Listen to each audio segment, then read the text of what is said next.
Hey everybody, Sam Winkler here. I am here at one of my favorite local museums, the Kimball House Museum. Before we go in though, I want to share a little bit of a backstory.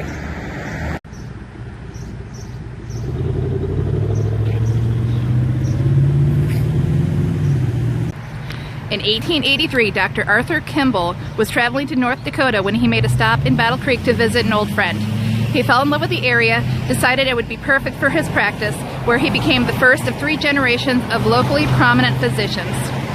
He soon moved his family to Battle Creek, built a home, and served as city health advisor, working with Dr. Kellogg at his world-famous Battle Creek Sanitarium, which is a whole nother story for another time if y'all don't already know those stories. You can learn all about the Kimball family at heritagebattlecreek.org, but for now, let's go check out the house, which was converted into a museum in 1968. All right, let's go on in and see what we can learn today.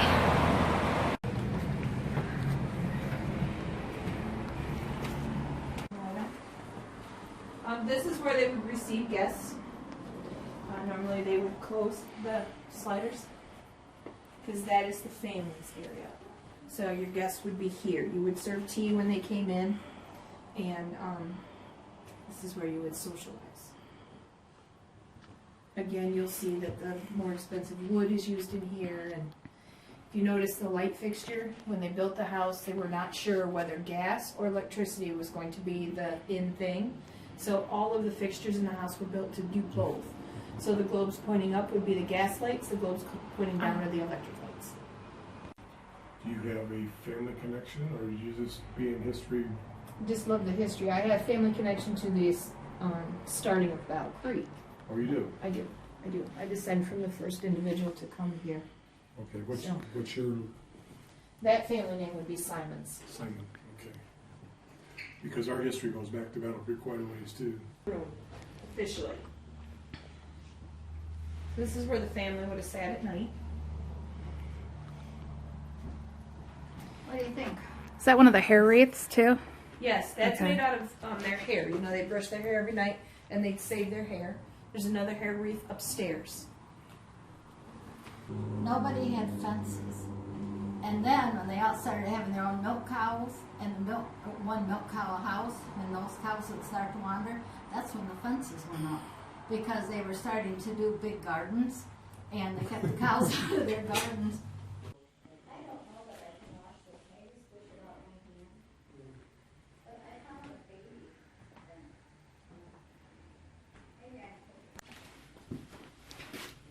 Check out that tub.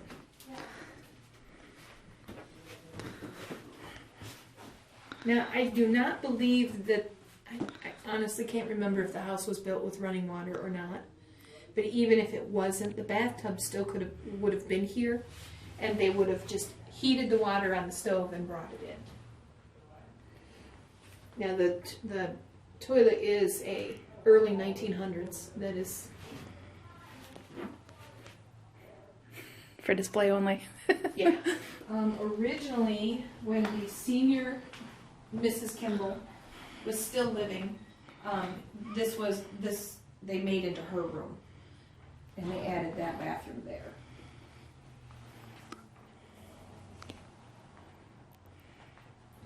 The dress here in this cabinet was a gift from the Queen of England. I was able to wear it because Sojourner Truth was a very, very tall, like 6 foot tall, and the Queen of England was not.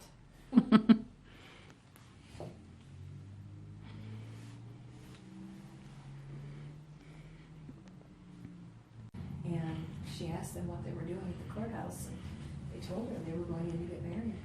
And so she went in, and she was a witness to their marriage.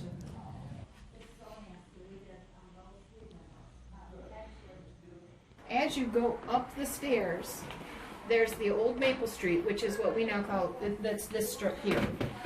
Because now we call it Capitol. City of Battle Creek went through and took pictures of every structure. So if you look online, you can access every structure that was here in 1940. Yeah, that's on Willard Libraries. Yes. Yeah. And not all of those homes are still here.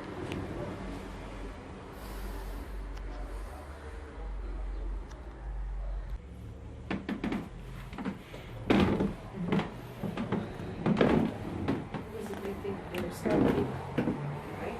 That they lived in at the time is still here, so I found it in the 1940s, and I have a picture of it. So, yeah, I do that. Charles Squire's daughters, twins, Bernice and Blanche, made a wager with their father that they could raise their tuition for college. Blanche and Bernice began making dolls and raised enough money to pay for a year at college. While attending school, there were many calls for their dolls. The twins decided to forego school and began producing dolls and stuffed animals full time. And that's how they started Twinsy Toy Company.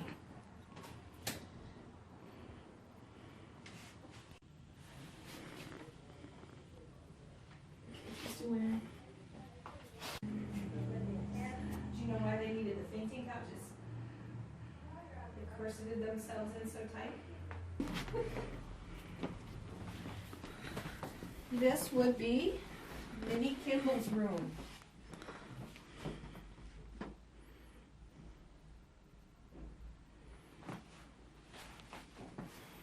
That's the other hair, the harp up there. Oh, It's made out of okay. hair. It's amazing what can be done with that. I know. Can you imagine working with hair like that? And there's the corset. That's like I was just telling you. The reason for the fainting couches is because they had to corset themselves in so much that it disturbed the blood flow and caused them to faint. I've always been told that Minnie used to sit there and watch for her husband and walk home for lunch. The story goes that it was unseemly for the kids or guests to see husband and wife going back and forth between the rooms down the hallway, so they opened it up so that they could go between the two rooms.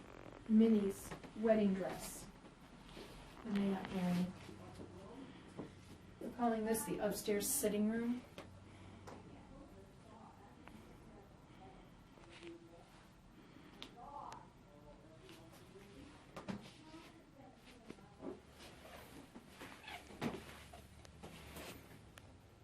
Now, Minnie was a mover and shaker in her own right. She did a lot for, even after her husband passed away, she did a lot for nursing and public health.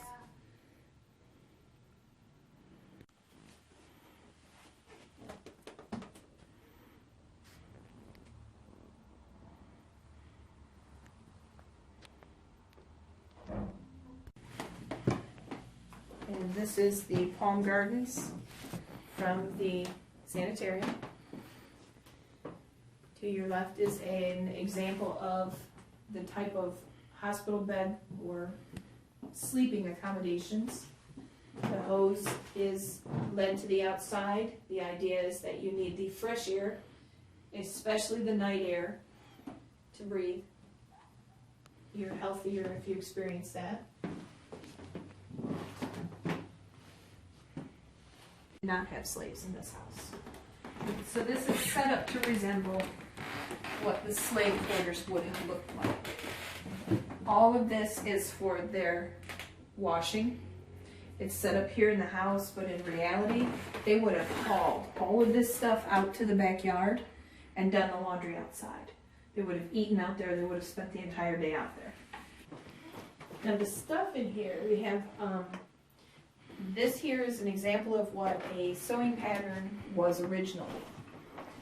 And they had to hire seamstresses to make their clothes because the patterns were so incredibly complicated that your everyday seamstress could not follow them. The house next door to us was owned by Mr. and Mrs. Kellogg, not the same Kellogg family. Mr. Kellogg was a bit of a stinker, was a bit of a drinker, carouser. Mrs. Kellogg was a seamstress. And she actually helped to develop the new philosophy of how we have patterns to sew with. And she's part of where that can be adjusted. So that's a sewing pattern, but you adjust it to the size of the person. And that's how you cut your fabric. Yeah, watch your head. Yeah.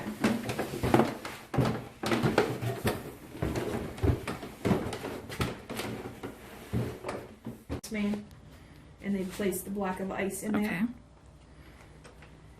Cold Black Lake in the wintertime. And then they can keep their stuff cold in there. And of course, you know, it melts. So there was a pan underneath to catch the water.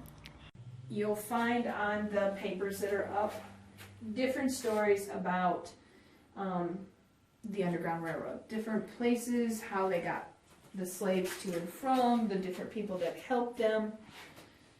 That plaque on the wall there is actually Underground Railroad routes right in front of you. And it shows how they brought them through Michigan and got them up to Canada. You know where Dowling store, there's a Dowling cookie store. Used to be a general store when I was young, yeah. Yeah, well, friends of mine go there for a little while ago. I guess they was in that basement, found a false wall on one side. And Oh, I would imagine. possible, they couldn't link it, they couldn't prove anything, but it was, it looked like the start of the tunnel off the one backside. So, that was interesting. Yeah, take pictures of it today? I think so, but I'm not sure.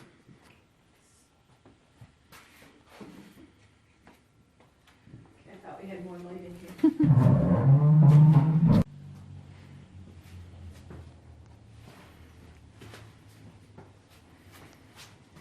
That's what your typical pioneer cabin would have looked like. The fireplace is larger because that's where they cook and heated.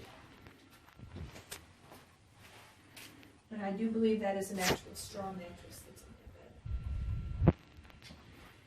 I can't imagine sleeping on that.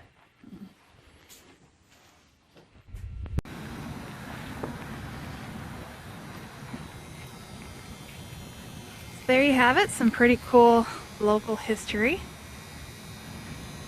Hope y'all enjoyed it.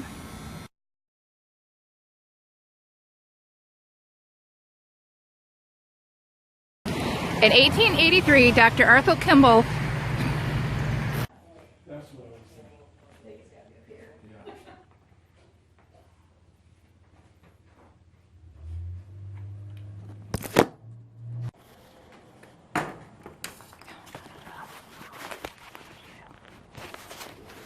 That were used for ivory soap, and they appeared in the